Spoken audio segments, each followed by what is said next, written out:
Good morning, afternoon, and good evening, everyone. This is Combo number 2. I'm Tom Flores, I'm Travis Baker. and today we'll be talking about 70s Private Eye comedy movie from Shane Black. The Nice Guys. It's a really funny movie. Basically, start It was off. great. This is a buddy comedy. This is how you do a buddy comedy. And buddy comedies are nothing new to Shane Black. After all, he did write the original Lethal Weapon Mm-hmm. that Richard Donner directed. Yeah, but it's nothing too complex. It's nothing you have to force. It's just get a funny guy, straight man. That's all you got to do. No, eccentric and straight. Yeah. That's all you got to do. Even then, I feel like that kind of trades back and forth with this movie. Who's the funny guy and who's the straight guy in this? Well, the straight guy can still be funny. Yeah.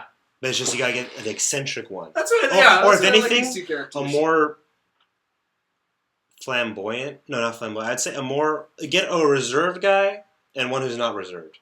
Okay. Yeah. That's basically it. Yeah, that's how you do it. Yeah. Yeah, you need someone who can play a very reserved person, guy or girl, and then someone who's not reserved at all and just kind of just will keep talking and just very emotional. And throw a kid's sidekick in there for good measure. That actually worked. Why not? That actually worked. She was funny. She was great. Yeah, and her connection and chemistry with Russell Crowe's character Jackson Healy was really good. Mm-hmm. I really like it. Yeah, there was something going on there. Yeah, and it was more of like she knew. It kind of showed how like an uncle. And she knew kind of how to serious uncle connection. Yeah, and the movie is really funny. It starts off with the death of a porn star. What was it, Madison Mountains or Maddie Mountains? It was something about mountains because of her boobs. But it was interesting how she dies, and you're kind of like, okay, what is her death? And and then you see it, and it becomes more and more complex. I thought that opening scene was a flashback because it focuses on this kid who's secretly reading like a Playboy magazine. The Hustler. It was Hustler. Oh, it's Hustler? Okay. Yeah, it was Hustler. Was it Penthouse or Hustler? It wasn't Playboy. It was not Playboy. I don't read those magazines. I don't know. It started with an H, so I said Hustler, but it could have also been Penthouse because House, H. Okay. But yeah. Anyway, and he's looking at, and it's humorous because he's looking at the magazine, and it happens to be her, and then a fucking car crashes through his house. He goes out to see the damage, and it's just that actress lying butt naked on a rock, almost in the same pose.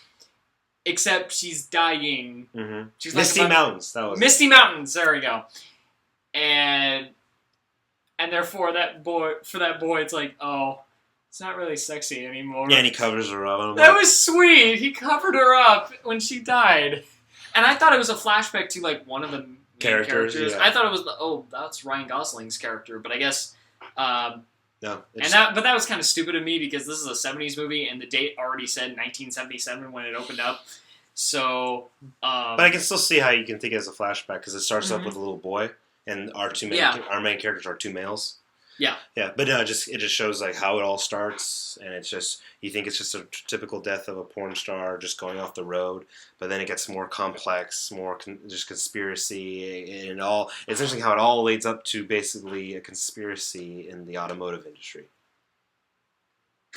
That's how awesome it is. It goes from porn to cars, and I suppose I would assume if you're a car buff. Like my dad would dig this movie. He is of course, it's part of his line of work right now because he writes for a website for an automotive manufacturer, and but he's like super into cars. He knows all sorts of things, and I think he would totally dig this movie.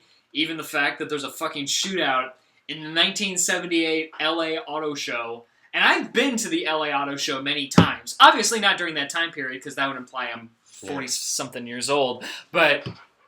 I've been to the auto show before, and just the idea that there would be a shootout taking place, all based around a mass conspiracy within the American auto industry. Involving a porn It was film. it was like revisionist history. Yeah. Because I'm sure a shootout, I didn't Wikipedia it or anything, but I'm pretty sure there wasn't like a big crazy fucking shootout in 1978. Nah, this is just having... this movie wasn't like alternative history or part of like stuff that happened in history. It was more of just... showed you a lot of stuff that was happening during history and just took a big event and had fun with it. Yeah. Yeah, that's basically it. And the way they introduce each character is funny because with with Russell Crowe's character Jackson Healy, we just show him at work. He's just basically a guy. He's basically like He's not a hitman. he's like almost the Is that most implying- small, like a low, like a minimal degree of what a cleaner is. Like someone who fixes a fixer. He's a fixer. Okay, He fixes small, random, every day-to-day problems. because mostly what he does is someone says, "Hey, this guy's harassing me. I need you to tell him to stop," Yeah, and then he just goes beats him up. that's it. That's literally what he does. So, he doesn't kill people, at least not unless He brings them close to death if brings- he needs to. he But yeah, hurts them. the most people, and the most people he hits or he beats up are people who morally he doesn't agree with, and traditionally, like a guy hanging out with a 14-year-old girl, Mhm. or just a guy just harassing a girl, or Yeah. or a typical robbery or anything. And- he basically does what we all want to do: just walk up to the person, hit him a few times in the face, and walk away. And you believe it because it's Russell Crowe, and the guy is huge. Oh, he looks like all brute force, even Yeah. with his gut. It's Yeah. great, and I like how he has glasses on, like to read, and it's kind of funny the way he has his sunglasses with his glasses on. Oh yes. And it's funny because it gives him like this funny, like it's this like total dad look, but he can mess you up because he's got brass knuckles, a shotgun, and he I like that one scene where he forgets his brass knuckles. he realizes that he's like, God damn it! All right, whatever. And he But keeps I'll go with that. I'm fine. yeah, and he breaks Ryan Gosling's arm. Okay, yeah. So Ryan Gosling is a private detective. Yeah, he is an actual PI. Yeah, he's an actual PI. Russell Crowe's not a PI. Yeah, At least, I guess, he's not just a fixer. not really until the 'cause end of the movie. But Well, they even join then, forces. He just Yeah. says like, I just never applied for it. It's not me. yeah. Ryan Gosling is a PI. He's not like. He's got it's. They imply that he's not the best PI, that he's not super good at it, but it's what he does. I think it's like he's got natural talent. He just doesn't know how to use it, or he And- won't use it correctly. and he's an alcoholic. Yeah, because the thing about him, both these guys' lives are pretty sad. In this funny movie, they're sad. Like Mhm. Russell Crowe Jackson Healy is divorced because his wife was having sex with his dad. And so he lives at the top of this nightclub forgot in this that kind of story. like really not great apartment. Mhm. It's really not great. And with Ryan Gosling, it's like their house burned down originally. Yes. I believe his wife's dead. His daughter's living with him in the house like maybe a few blocks down the street. And we see him and he's basically sleeping in a bathtub full of water in a suit. He wakes up and he's surrounded by alcohol and he's like, what am I doing? He looks at his hand and on his index finger to his thumb is written, "You will never be happy." And honestly, it's really sad. Like the whole, Yeah. like he's got a substance abuse problem throughout the whole movie, Mhm. and even the daughter is like, "I'm tired of this." They don't really hit on it. It's just a thing. They never really resolve their issues because even then Russell Crowe starts drinking. Yeah. So it's like a thing that's like it's just there. It's just there, and it's not like that there's too many, like, daddy-daughter problems. It's not, more of it's like- not like they hate it, or she hates him, you're never there for me. She just goes with it. I think also too, it's more of like even though he has the substance abuse problems and he's really not around that much, it's more of just like the typical dad and daughter at a certain adolescent age. They're just not clicking right now as Yeah. father daughter. They're not friends. They're more of Mhm. like it's my dad. Oh my god, my daughter's growing boobs, like that. It's more of like that connection, My daughter's going even though it's more of like your dad's an alcoholic. Yeah. And I think it's like and he promises her all these things and it never happens. Yeah. But it doesn't hit on that really. Not so it's too like- much. Yeah, but basically, Ryan Gosling's character, Holland March, is the one who really first gets involved with the death of the porn star because the aunt of the porn star is the one who Yeah. hires him to go find her because like I saw her one night and it's like, oh, she's dead. But he's like, okay, whatever. And then after Russell Crowe's character beats him up, he finds out that he was the one looking for her and he's looking for Yeah, because Russell Crowe coincidentally is hired by that actor. No, sorry, not hired by Misty. He's hired by Amelia. Who the aunt mistakes to go beat up Ryan Gosling because she tells her these guys have been looking for me. Can you get this guy to stop? It's like okay, and then he finds out, hey, this girl has gone missing, Amelia, who he hired, Or and who hired him? Amelia who hired Russell Crowe. Sorry, it's getting confusing. Amelia hired Russell Crowe's character. Or Amelia hired Jackson Healy to go beat up Holland March. Holland March is been hired by the aunt of Misty Mountains to find Misty Mountains, even though she is dead. And Russell Crowe finds out that Amelia is gone, and so he goes to Holland March because he's like, "Hey, you're on this paper trail already. Can you help me out?" Because this is after the incident in which he beat up March. Is a porn star, and Misty Mountains is a porn star connected. Yeah. And it's funny because in the bathroom scene, he finds him with his pants down and a cast on his arm. And he's all like, got a gun at him, and he's like that funny scene in the trailer you see where he's opening the stall door. Trying to keep the stall door open. And he gets his pants on, and they start talking, and he pays him $400, and he says, "Okay, I agree to do it." And then the hilarity just ensues. And I like how the daughter already likes. The daughter already likes Russell Crowe. Yeah, I like how Holly already likes him, and she gets him. She actually, "Hey, can I hurry you go beat up my friend Janice because she's an idiot?" And he plays along with it. It's like, okay, yeah, why not? I feel like he almost wasn't though a little bit. Like that's how good of an actor. Like yeah, like he's like it's very concerning. And no, he's like, yeah. Ryan Gosling's like, stop it. Stop. You're not doing that. We're not doing that. And then like not gonna tell you his price. He's on his way. And it's fun. And the deeper it gets, the more then the local government gets involved, and we find out the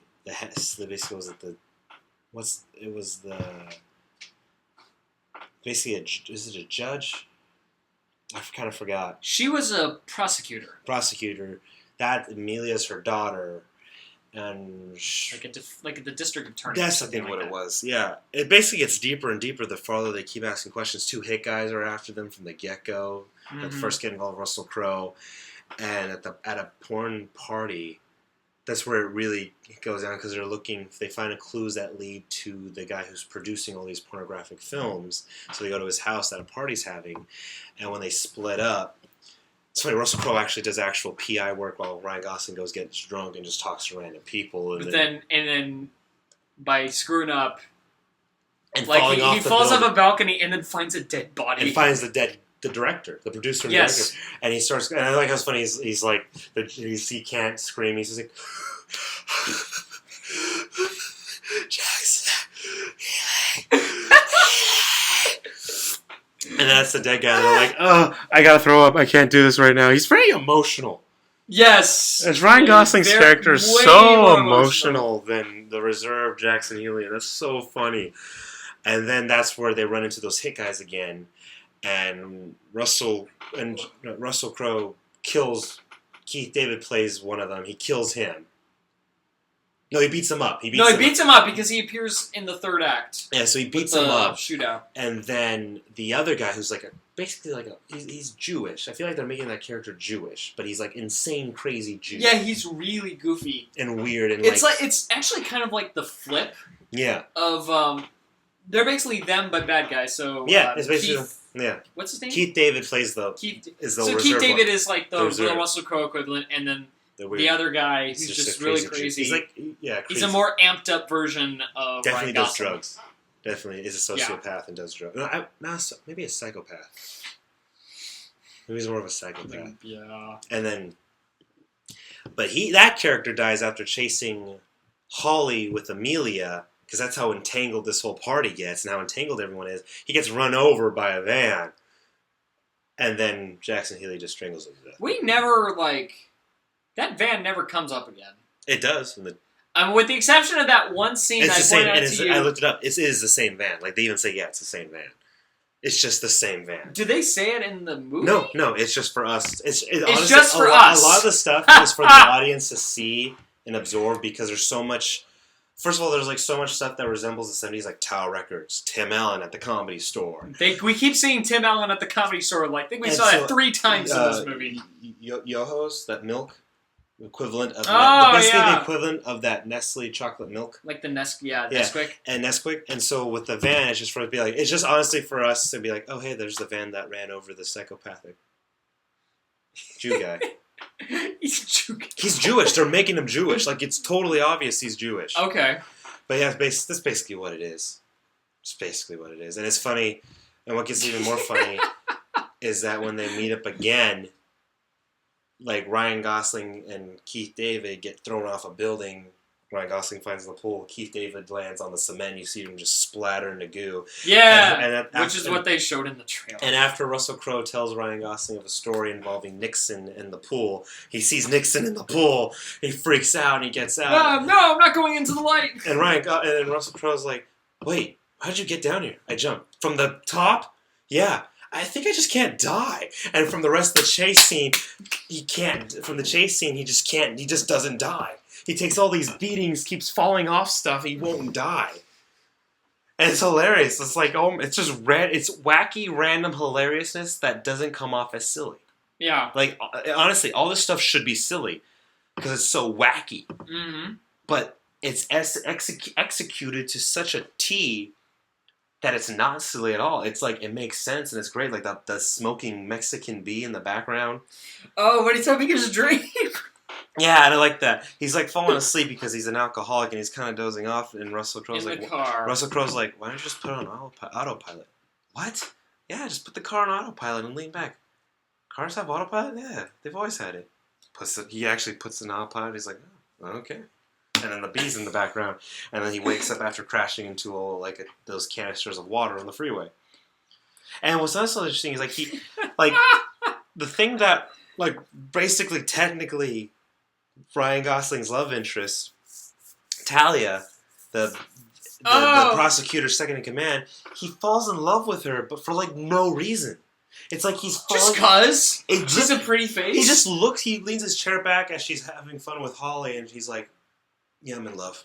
And not it's just like, "I like you." And that's it. Yeah, and they have a scene or two later, but it's not earned. It's just I'm in love with this random black girl. That's what it is. Or I just have her on the mind. Yes. And then when she has him at gunpoint, it doesn't go anywhere at all. So it's okay, and it's just that's why it's so wacky. It's and he's like, she has him at gunpoint when they find out, all the evidence conspiring with the auto industry, trying to kill all these people who know that the auto industry cut back on money to stop pollution in the air, is on this porno. And they go to get the film, and she has him at gunpoint while they're holding the film, and he's like, "No." "What?" She's like, "Yeah, you know how many people I killed? I had to kill 3 people in Detroit. This is where it all started." And he's like, "This isn't you." And Russell Crowe's like, "She just told you she killed 3 She's killed 3 people already. This is her." "Well, I'm just saying this is still not in her character." This is in her character. And that's how much in love he is with this random woman. That was self-aware Joss Whedon-esque writing right there, where it's, where it's making it's subverting a trope. Yeah. The trope is always, "This is not you, man. You're not like this." No matter what they say, they always say that to the person that they know that's pointing a gun at them. And she's like, "No, this is me." And then he goes, and then what's interesting, and then what was also funny, even though he wasn't supposed to be, was Matt Boomer's character, Johnny Boy. Oh yeah, and he was creepy. He's a Vegas hitman. That's all he is. And cartoonishly a creepy hitman. Because when he goes to when he finds out that everyone's at March's house with Amelia, he goes over there, and the only ones left there is the daughter and a friend looking after the porn star. Some random. And he's like, "Oh yeah, I'm the doctor." Random friend of hers. He's like, "Oh, I'm the doctor." And Holly's like, "Oh wait, no, you're not." And holds a gun at him, and he's like, "Hey, if your friend, he's talking to her friend, if you help me kill her, you'll live." And obviously Holly shoots off a couple rounds. He runs off, and he walks casually to the car, and that's when Healy and March walk up. He's like, "Hey, fella, did you hear that noise?" "Oh yeah." Opens the trunk. "That was me." Pulls out a submachine gun. So it's like he wasn't supposed to be funny. He's just is funny. And he's creepy and weird, especially with a mole. That weird mole. Oh, that's right. Because that's not on the actor and No, that's not what Matt Boomer. And his hair and everything. It was totally 70s movie and everything. He just looks strange. Yeah, and then the chase scene at the end, in the hotel room. Oh yeah, when they're going to the hotel room to meet up wherever Amelia was talking to deliver the movie. And all of a sudden, all these bodies are just flying everywhere. One guy's throat's slit. One guy falls off a roof. One guy gets shot dead, and they're in the elevator, just like.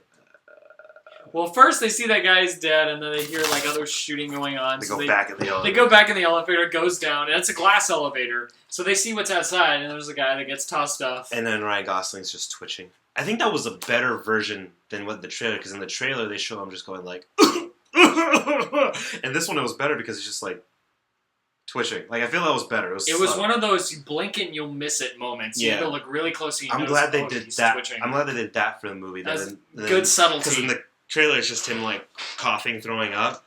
I think this was a better take. I feel like the trailer spoiled too much of this film. True. Because I was watching this movie, and we're coming to the third act, and I'm thinking, even the end scene, the final scene where they say, "Hey, let's be a group called the Nice Guys, and we'll do things together. We'll do." Oh yeah, they did actually show the ending.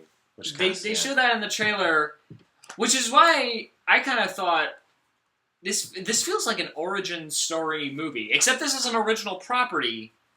Yeah. This is an original property. This is something Shane Black and Anthony Berger, whoever the other screenwriter that helped him out, whatever his name is, this is their original property. They came up with this together.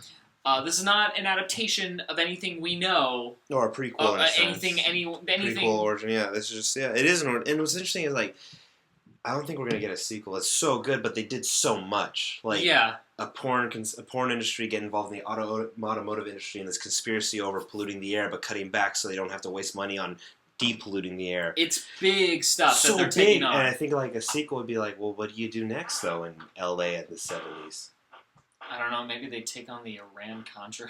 But yeah, that's what I'm saying. It's like it's so much. 10 years later, it's so good, but it sucks that we're not going to get a sequel because it's such a good buddy film. Has that been confirmed that there's no sequel? No, I don't know, but I don't think that I don't see the point. I don't think they should. See, I kind of would like to see a sequel just to see what they are like as the Nice Guys. This was written as a pilot. It just wasn't going anywhere, so it was a TV pilot. Yeah, really. It just wasn't going anywhere, so they changed it into a movie. But it's like this should have been a TV show because this would have been perfect as a TV show. Yeah.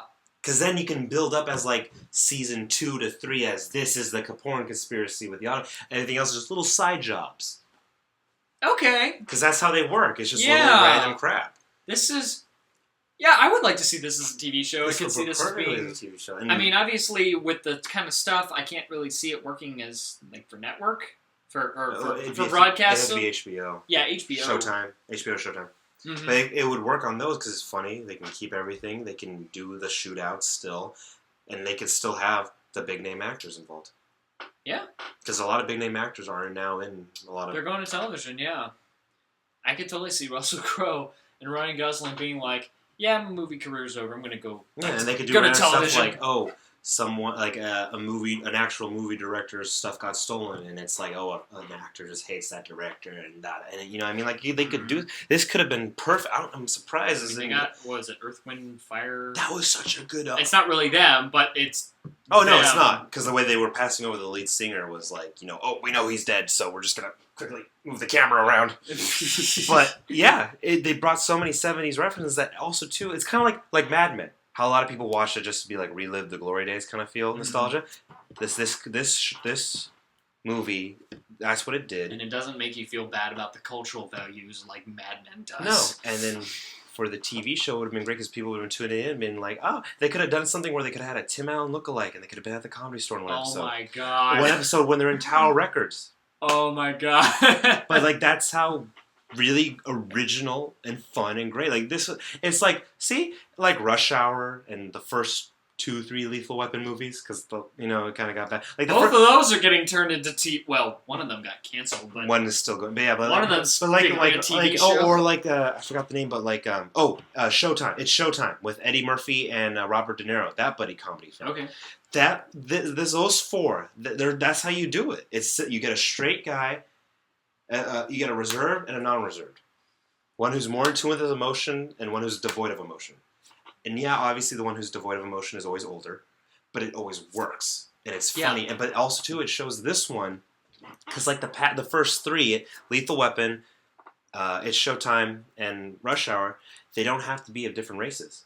They can both be the same race. They just have to be one's more emotional than the other. Okay, I was like, Because think Why about are we it. talking about race? Oh, because those other three movies. did Black, it. Okay. Chinese, black, white, black, white. No, Or sorry, Australian Almost and black. It's true. Well, it's like Brooklyn Irish and just California. Yeah, yeah, Brooklyn, but it's still two white guys from America. Yeah. That's what. But yeah, but that's why it is. It also too this movie showed that you don't have to for a buddy comedy. They don't have to be different races. I guess they've always done that. Yeah, I've never realized that until now. I guess they've always done that. but it doesn't have to be. It could just literally be one full of emotion and one devoid of it. Even Zootopia was of different races. Yeah, because it always has to be, but it doesn't have to be. If you think about it, I never watched it, but the way they presented that one show on TNT, I think it's over with. But it's a buddy comedy film, two females, but there's two white females. Oh, Rosalina, yeah, Rosalina. but they're not of different races. They're just two white girls. I was honestly not thinking about this But during the movie at all. But No, but since we're talking about it, and I'm thinking about it now. It shows in a buddy comedy, they do not have to be a different race, a different sex. They just have to be obviously. when has there ever been a different sex between the two? Because Because usually when they do that, no, it hasn't. But I'm just saying it doesn't have to be. I would like to see that actually, where That'd be funny. one's a guy, one's a girl. Oh, Castle, you could say. They hook up though. See Bones, that's too. the thing. They hook up. Yeah, Bones and Castle. They hook up. So that basically then They so make love. They so you have to see one where they don't. Oh, Sherlock Holmes. Do they hook up? In that? I don't. Oh, you mean Elementary No, sorry, no, on yeah. CBS? I don't know. But I it's don't watch saying- the show. You just have to show one then You where get- there's no yeah. attraction. Yeah, you got to do it where there's no like sexual attraction. But it could work. Yeah. But also it shows. Yeah, it It could. shows. But what? If they have the what balls to do it, yeah. But what basically what I'm saying is that this movie showed that for a buddy comedy, they don't have to be that different. They could be so exact. All you need is just the one key thing. It's just their core character traits, yeah. One devoid of emotion, one very emotional. That's all you need, And have them bounce off of each other. and that's it. And that's what they are. Ryan Gosling, full of emotion. Russell Crowe, stoic, straight, and just like okay, Mhm. whatever. And that's it. They don't have to be different sex, different religions even, and different races.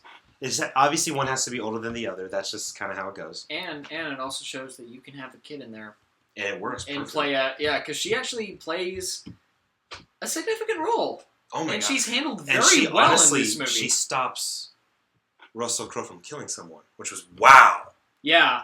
And even though the guy deserves to die, like he needs to die.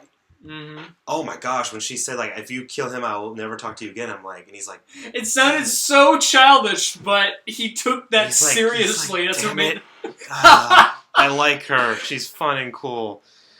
Okay. That was awesome. It should, That yeah. was a great scene.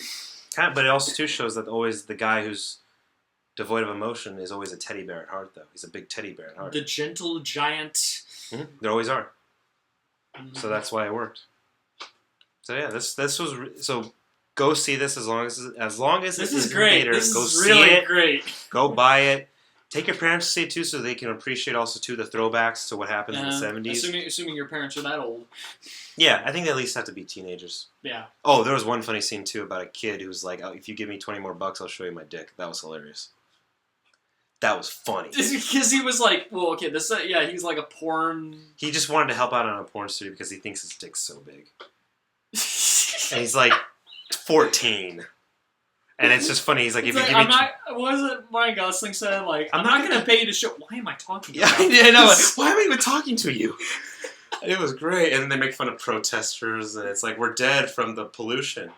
Wouldn't the gas masks save you? And he steps on one of them, and the person says, "Ow! Oh, I'm sorry. I thought you were dead." Why are you making noise? Aren't you? Yeah, yeah. This is a really good movie. Go see it. It's funny. The action scenes are great. Yeah, action's very well directed. Yeah, and it's you fall in love with these characters right from the bat, right from the get go. You feel for these characters and you fall for them, and you love for them, and there's a reason to root for them, even though yes, one is both are alcoholics, Both are miserable people. but it doesn't focus on that too much. It just shows you this is just part of who they are. Mm-hmm. It's kind of like almost showing just a typical daily habit of a person. Like Yeah. like I some It's person their might flaws. yeah like flaws That just make them who they are, and doesn't really. There's no architecture. and there's no point that it's not that bad of a habit where they need to fix it. It's just part of it because his alcoholism kind of helps him out in an odd way. In an odd way. Where he like fakes it. Yeah, that was funny. That was Where that, that was a nice arc. That was a nice little thing to show. He doesn't get over it. Like he doesn't. It's not I like think he's, if maybe it showed he might just slowly start. He'll just lower the degree of drinking. yeah. That's He's still gonna be a drunk, but and he brings his partner now into it. Mhm. Oh, that's funny. Like I made your head smaller. You know, you look a little Filipino now, but it definitely has that like '70s racist undertone. yeah. Some points, but it's really I like just how Nixon always gets his way into movies. Tricky Dick's everywhere and like throwback. In movies that involve the '70s, Tricky Dick is there Yeah. in some way.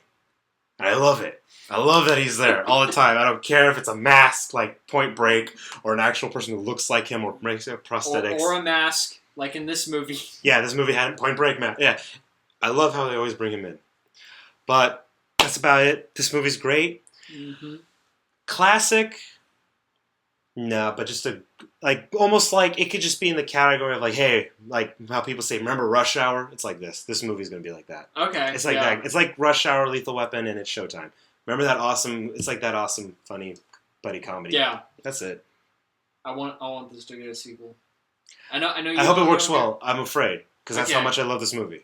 Okay. But it's really good. Yeah, it is. It's not that long. It goes by quick. You do have to listen to the details because there's a lot of interconnecting stories and tales, and like everyone's A connected. lot of details that pay off. But oh god, the jokes are hilarious, Yeah. and what they do and how they act. It's really you have to really focus, They don't feel forced either. and you gotta. They just feel Mhm. natural. Like it's just like it's literal. It feels like two personalities bouncing off of one another, as well as bouncing off of the supporting cast around them, and they don't feel like this is there to set up a joke. No, it just stuff happens. Even though a lot of them, like I don't know, maybe the ankle thing, like That was a setup, but that was a setup, but it didn't feel forced. no, because that was funny. Yeah. Because it's just we just had to remember because a lot of things come full circle, like the way they talk about pollution, the bees, because he's a fear of bees, but how the bees are affected. Mhm. Everything comes full circle, so that's why I have to pay attention to the details. But nothing is set up in a forced way. It's more of like I remember that. It came full circle. It carries weight, basically. Yeah. Everything carries weight, and really also to pay attention to especially Ryan Gosling, but pay attention to everyone's facial expressions because that's what's the funniest thing. Mhm. It's how they react because acting Yeah. is reacting. It's literally how everyone reacts to what they're hearing It's focused on good acting. Yes. and what happens. Mm-hmm. Because it's like when they find like Holly watching porn with a porn star. He's like, hey, you shouldn't be watching this. She shouldn't be either. I'm in the movie. Still, he shouldn't be watching it. And he just walks away. So it's just a lot of that. And it's really it's really funny. So go see it. It's worth the admission ticket. This one for sure. Bring a group so you Yeah. can laugh with. It's just fun. And bring. I say bring your parents or grandparents because they'll enjoy the throwbacks. Yeah. And so that wraps out here. Anything else, Travis? No, that's it. That covers it. All right. Well, thanks once again for joining us on Combo Number 2. Tom Flores. I'm Travis Baker. Catch you on the next time. Bye. Bye.